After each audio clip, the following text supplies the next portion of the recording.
عمران خان صاحب نے جو فیصلہ کیا مجلس وحدت المسلمین کے ساتھ اتحاد کا، وہ بالکل جائز، درست اور کتاب و سنت کی روشنی میں بالکل صحیح ہے۔ صلح حدیبیہ محمد رسول اللہ صلی اللہ علیہ وسلم نے ان لوگوں کے ساتھ کی جو آپ کی جان کے دشمن تھے، جو دین اسلام کے دشمن تھے، جنہوں نے آپ کو مکہ سے نکالا تھا، جو آپ کے بدترین گستاخ بھی تھے، ان کے ساتھ اللہ کے رسول صلی اللہ علیہ وسلم نے حکمت عملی کے تحت صلح کر لی۔ تو یہ کون سی بڑی بات ہے کہ اگر یہاں پر جو ہے وہ مجلس وحدت المسلمین یا ان کے ساتھ جو بھی معاملات ہیں ان کے ساتھ عمران خان نے اتحاد کیا ہے، صرف سیاست کی خاطر کیا ہے، یہاں کوئی دین کی بات نہیں ہو رہی کہ آپ جو ہے وہ یہاں پر عمران خان کے اوپر جو ہے وہ کیچڑ اچھالنا شروع کر دیں یا پی ٹی آئی کے اوپر جو ہے وہ آپ بات کرنا شروع کر دیں۔ آپ لوگوں نے ماضی میں دیکھا نہیں ہے کہ متحدہ مجلس عمل بنی، اس کے اندر کیا یہ سارے فرقے تمام علماء موجود نہیں تھے؟ اس میں بریلوی، دیوبندی، اہل حدیث اور تشیع موجود نہیں تھے؟ اس سے پہلی ملی مسلم لیگ بنی اور اس سے پہلے ملی یکجہتی بنی، کیا اس کے اندر جو ہے یہ تمام گروہ جو ہے وہ موجود نہیں تھے؟ اپنے تمام تر اختلافات کے باوجود جب ان کے ذاتی مفادات ہوتے ہیں تو یہ اکٹھے ہو جاتے ہیں۔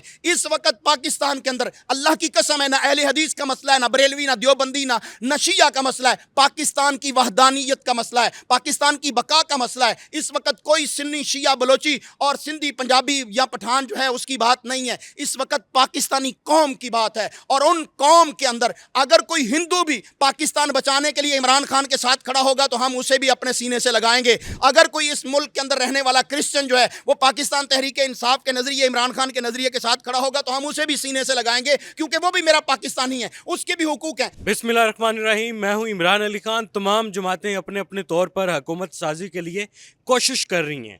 ایک پی ڈی ایم ٹائپ کی حکومت بنانے کی کوشش کی گئی ہے، جس میں آصف علی زرداری صاحب ہیں، شہباز شریف صاحب ہیں، علیم خان صاحب ہیں، چودھری شجاعت صاحب کو بھی چیئر پر رکھ کے لایا گیا۔ ہمارے ساتھ علامہ عبدالقیوم ظہیر صاحب موجود ہیں۔ علامہ صاحب، مجلس وحدت مسلمین پر اعتراض اٹھایا جا رہا ہے، متنازع بنایا جا رہا ہے، کیا صورتحال ہے؟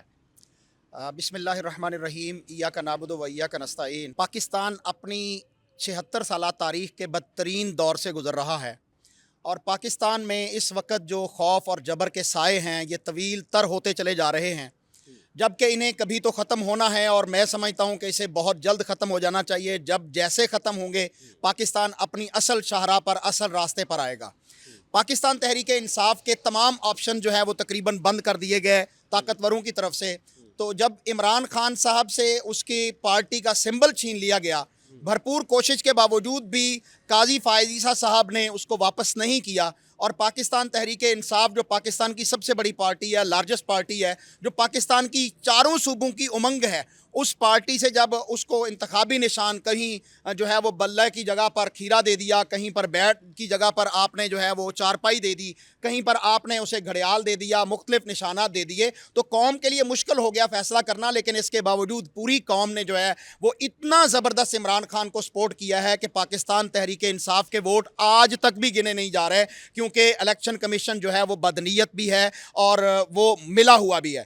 پاکستان تحریک انصاف کو جو مخصوص نشستیں ملنی چاہیے تھی ایک سیاسی پارٹی ہونے کے لحاظ سے، انہوں نے اس پر بھی ڈاکہ ڈالا، اور آج تک جس طرح پاکستان تحریک انصاف کے منتخب جو کینڈیڈیٹس ہیں ان کو خریدا جا رہا ہے 25-25 کروڑ روپے کی جس طرح بولیاں لگ رہی ہیں، تو عمران خان صاحب اور پی ٹی آئی کا یہ حق بنتا تھا کہ وہ کسی بھی پارٹی کے ساتھ، ایسی پارٹی جو پی ٹی آئی کے ساتھ اور اس ملک کے ساتھ لائل ہو کے کھڑی ہوتی، جس کے پاؤں میں جو ہے وہ لرزش نہ آتی، اس کے ساتھ الائنس کرتے تاکہ وہ مخصوص نشستیں جو ہیں وہ حاصل کی جا سکتی اس ملک کے اندر جو اس کا قانونی اور آئینی حق ہے۔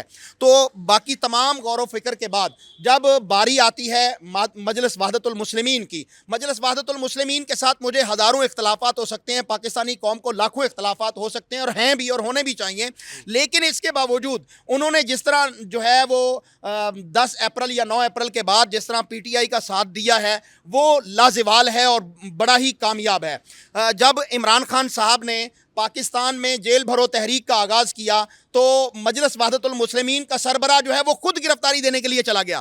باقی علماء بھی پاکستان کے اندر تھے، کیا ان کا پاکستان نہیں تھا؟ کیا انہیں امریکہ کی چھاؤں چھتر کے تھلے نیچے رہنا جو ہے وہ زندگی گزارنا بہتر لگتا ہے؟ کیا ان کو نہیں چاہیے تھا کہ پاکستان کے اندر ڈرون اٹیک کا حملہ جو ہے وہ ہمیشہ کے لیے بند ہو جائے؟ ایبسلیوٹلی ناٹ، جو عمران خان کا آزادی کا ایجنڈا تھا، نعرہ تھا، اس کے ساتھ علماء کرام کے کھڑا ہونے کی باری نہیں بنتی تھی؟ کیا علماء کرام کو پتہ نہیں تھا کہ پاکستان کی 25 کروڑ عوام جو اس وقت عمران خان کو دل دے بیٹھی ہے اس کی جرت اور بہادری کی وجہ سے، اس کی محمد رسول اللہ صلی اللہ علیہ وسلم کی حرمت کے ساتھ جنگ لڑنے کی وجہ سے کیا پاکستانی علماء جو ہیں ان کو یہ علم نہیں تھا کہ ہم عمران خان کے ساتھ کھڑے ہو جائیں؟ کیوں انہوں نے عمران خان کا ساتھ نہیں دیا؟ اگر عمران خان کے ساتھ وہ کھڑے ہوتے تو آج انہیں یہ دن نہ دیکھنا پڑتا. لیکن عمران خان صاحب نے جو فیصلہ کیا مجلس وحدت المسلمین کے ساتھ اتحاد کا، وہ بالکل جائز، درست اور کتاب و سنت کی روشنی میں بالکل صحیح ہے. کیونکہ اس وقت پاکستان میں حالات جو ہیں اگر میں دیکھتا ہوں تو صلح حدیبیہ جس وقت ہوئی تھی اس وقت کے معاملات اور آج کے معاملات کوئی مختلف نہیں ہے. پاکستان کے اندر جبر کا دور چل رہا ہے، نہ یہاں بچے محفوظ ہیں، نہ عورتیں محفوظ ہیں، نہ بوڑھے محفوظ ہیں،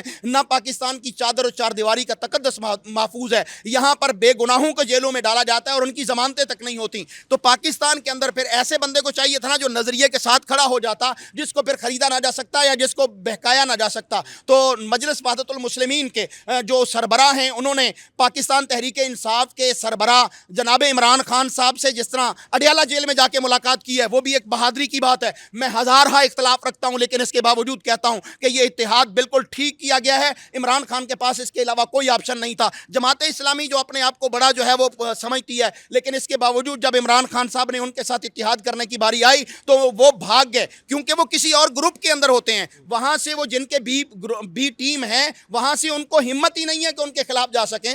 تو ایسی صورت میں عمران خان کے پاس جو آپشن تھا انہوں نے صحیح چوز کیا. اور میں یہ سمجھتا ہوں صلح حدیبیہ محمد رسول اللہ صلی اللہ علیہ وسلم نے ان لوگوں کے ساتھ کی جو آپ کی جان کے دشمن تھے، جو دین اسلام کے دشمن تھے، جنہوں نے آپ کو مکہ سے نکالا تھا، جو آپ کے بدترین گستاخ بھی تھے، ان کے ساتھ اللہ کے رسول صلی اللہ علیہ وسلم نے حکمت عملی کے تحت صلح کر لی. تو یہ کون سی بڑی بات ہے کہ اگر یہاں پر جو ہے وہ مجلس وحدت المسلمین یا ان کے ساتھ جو بھی معاملات ہیں ان کے ساتھ عمران خان نے جو ہے وہ اتحاد کیا ہے صرف سیاست کی خاطر کیا ہے. یہاں کوئی دین کی بات نہیں ہو رہی کہ آپ جو ہے وہ یہاں پر عمران خان کے اوپر جو ہے وہ کیچڑ اچھالنا شروع کر دیں یا پی ٹی آئی کے اوپر جو ہے وہ آپ بات کرنا شروع کر دیں. آپ لوگوں نے ماضی میں دیکھا نہیں ہے کہ متحدہ مجلس عمل بنی، اس کے اندر کیا یہ سارے فرقے تمام علماء موجود نہیں تھے؟ اس میں بریلوی، دیوبندی، اہل حدیث اور تشیع موجود نہیں تھے؟ اس سے پہلی ملی مسلم لیگ بنی اور اس سے پہلے ملی یکجہتی بنی. کیا اس کے اندر جو ہے یہ تمام گروہ جو ہے وہ موجود نہیں تھے؟ اپنے تمام تر اختلافات کے باوجود جب ان کے ذاتی مفادات ہوتے ہیں تو یہ اکٹھے ہو جاتے ہیں. اس وقت پاکستان کے اندر اللہ کی قسم ہے نہ اہل حدیث کا مسئلہ ہے، نہ بریلوی، نہ دیوبندی، نہ شیعہ کا مسئلہ ہے.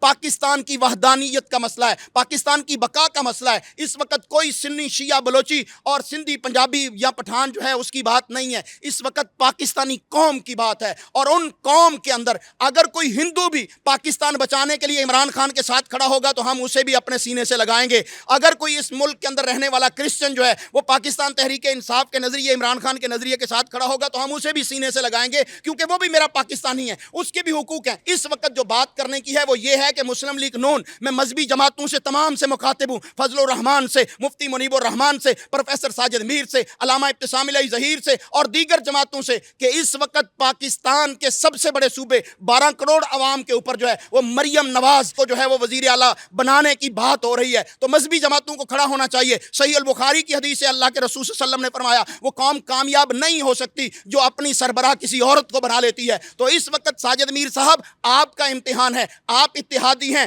مسلم لیگ نون کے، تو آپ کیوں نہیں بات کر سکتے کہ کیا تمہارے پاس بندوں کی کمی نہیں ہے؟ کیا یہ غلام ہے پاکستانی قوم یا پنجابی غلام ہیں کہ ان کے اوپر خاندانی ہی جو بادشاہت پیدا ہوئے ہیں انہی کو مسلط کیا جائے؟ کیا مسلم لیگ کے اندر اور کوئی بندہ نہیں رہ گیا جو پنجاب کا وزیر اعلیٰ بنے؟ تو اگر مریم نواز کو اس وقت آپ لوگ سپورٹ کر رہے ہیں منافقت کی چادر اوڑھ کے اور آپ کی زبانوں سے حرکت نہیں ہو رہی، اللہ کی قسم ہے اگر پی ٹی آئی ایسا کوئی فیصلہ کرے جس میں اسلام کے اوپر زد پڑے تو سب سے پہلے جو مخالفت کرے گا وہ میں کرنے والا عبدالقیوم ظہیر ہوں گا.